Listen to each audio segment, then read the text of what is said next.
Bonjour et bienvenue dans la forêt des lectures. Alors aujourd'hui je vais vous parler de Jeux de nuit par Tadao Tsuge. C'est un recueil sorti cette année, 2025, aux éditions Cornelius. C'est un recueil d'histoires courtes datant de 1979 à 1985. Ces histoires ne sont pas sorties dans le magazine Garo, mais majoritairement chez Comic Baku. J'ai déjà lu ce nom quelque part, mais je sais plus où j'ai déjà lu d'autres œuvres de Comic Baku. C'est le deuxième recueil sorti en France de Tadao Tsuge. Après des années d'attente, on avait eu il y a quelques temps Conte du Caniveau, donc là qui contenait des histoires datant de 1969 à 1974. Et Tadao Tsuge, c'est le frère de Yoshiharu Tsuge, qui est un petit peu plus connu et qui a, entre guillemets, un petit peu révolutionné le manga en son temps et qui est toujours aussi passionnant à lire, qui est un de mes auteurs fétiches. Et Tadao Tsuge n'est pas en reste parce c'est pas juste une copie de son frère plus connu, il a vraiment un regard singulier.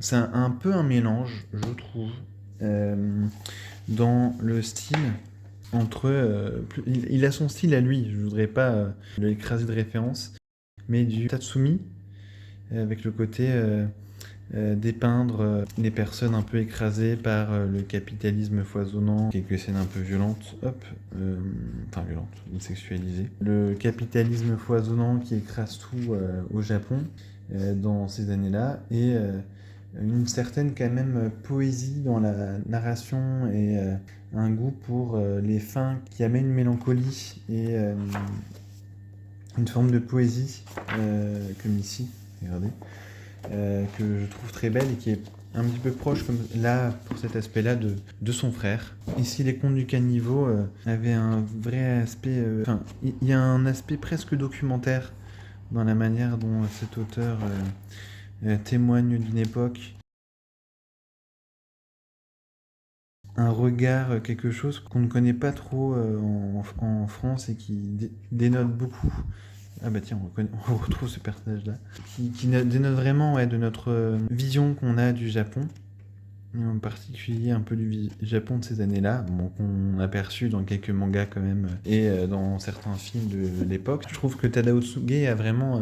on sent qu'il est passé et qu'il a observé certaines réalités, parce qu'il a vraiment eu une vie avec plein de petits boulots en même temps que il a dessiné. Donc il n'a pas une œuvre foisonnante, parce qu'il a dû vraiment, je pense, beaucoup trimer dans sa vie. C'est vraiment intéressant, et en même temps, il y a quelque chose de romancé. Il s'inspire du réel, il s'inspire de son vécu, mais c'est fictionnalisé. Et c'est des personnages qu'il crée, et je trouve qu'il y a une forme de poésie à mêler fiction et réel là-dedans, avec souvent des personnages mangaka, qui errent entre formes de débrouille du quotidien, des fois des amitiés, comme ici dans cette première histoire de Morale plombée, avec deux autres pêcheurs, des amitiés qui sont à la fois belles et tragiques, parce qu'on voit vraiment que ce soit les personnages principaux et les autres personnages galèrent dans la vie, et on sent vraiment qu'il a essayé de mélanger son imaginaire et son vécu, et ça en fait quelque chose de très beau et de très touchant, je trouve. J'ai vraiment aimé toutes les histoires de ce recueil, avec à chaque fois une touche de mélancolie qui marche vraiment bien chez moi, comme si on voyait que la vie continuait, comme si c'était un appel à se replonger, à réfléchir à ce qui a été raconté, à se replonger ensuite dedans. C'est vraiment très bien fait et très beau. Et on voit des personnages qui reviennent un peu dans leur look. Vous avez vu là dans ce que je vous ai montré juste avant, le recueil précédent, Conte du Caniveau. Il y a des looks qui reviennent. Il y a des thématiques quand même assez variées. Il y a un aspect presque un peu plus film noir, dans un poil plus accessible, je trouve, ce recueil. Là, ça se voit aussi de manière visuelle. En général, quand même, je trouve que le dessin de Tadao Tsuge est vraiment très beau. Il a un côté épuré, un peu daté, hein, peut-être, mais moi que j'aime beaucoup. Et le grand format des éditions Cornelius met vraiment en valeur la gestuelle, le regard des personnages, l'ambiance un peu noire et mélancolique. Et il y a quand même des pleines pages d'entrée et d'ouverture de chapitres et des décors qui sont, je trouve, artistiquement très très réussis. Et voilà, c'est quand même une lecture assez dure que j'ai pleinement appréciée en me plongeant dedans, pas en lisant tout d'affilée, en lisant une histoire, en étant concentré dessus, en laissant ce que j'avais lu respirer, s'imprégner en moi. Donc ça se lit pas tout seul. Je recommanderais pas ça à tout le monde. Mais si vous aimez la BD, qu'elle se soit un peu alternative, intime, sociale, et qui s'imprègne du réel avec une certaine poésie en même temps, je pense que ça peut vous plaire. Et ça peut être une bonne entrée en matière dans cette forme de manga auquel on est habitué maintenant si on aime par exemple rien que le catalogue des éditions Cornelius. Et regardez, il y a quand même une vraie puissance visuelle qui se dégage de certaines cases. En tout cas, moi j'aime beaucoup.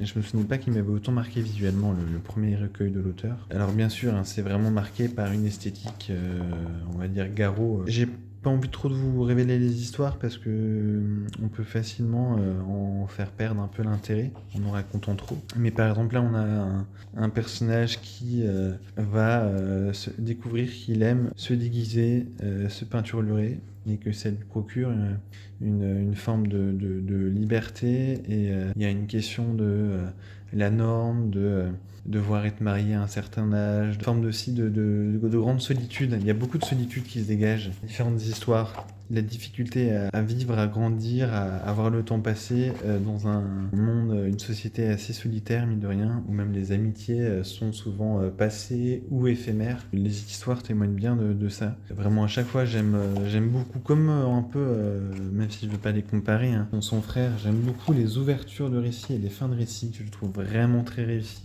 Très belle. Si vous êtes curieux, pourquoi pas essayer de trouver des œuvres de son grand frère en librairie, en médiathèque, pourquoi pas.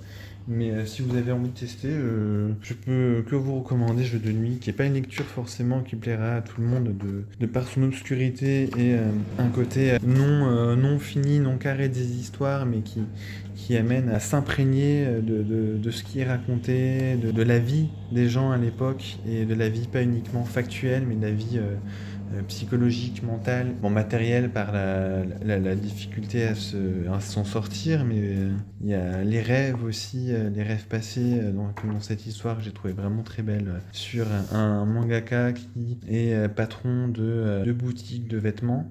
Tadao Tsugi a vraiment été à la fois mangaka et patron d'une boutique de vêtements, et qui a du mal à s'en sortir en tant que mangaka uniquement. C'est sa famille qui s'occupe des boutiques parce que lui, il n'y est plus de manière quotidienne, il ne saurait plus s'en sortir tout seul, mais il aide une jeune femme tombée en panne en moto. En aidant cette jeune fille, il va avoir une sorte d'amitié qui va se lier entre eux. De là, cette amitié va lui faire un petit peu comme un élément déclencheur qui va lui faire se revivre des émotions fortes, et il va en découler la fin de l'histoire que je trouve très belle, sur des rêves non vécus et ce qu'on peut laisser un petit peu de côté dans notre vie. C'est un très beau récit, un peu dur et en même temps très beau, que propose Tadao Tsugi. Et j'espère, il me semble que les éditions Cornelius ont de quoi sortir un 3e recueil. J'espère ne pas me tromper, parce que j'aime vraiment beaucoup cet auteur. Mais voilà, j'espère que ça vous aura plu. Au revoir, à bientôt, merci.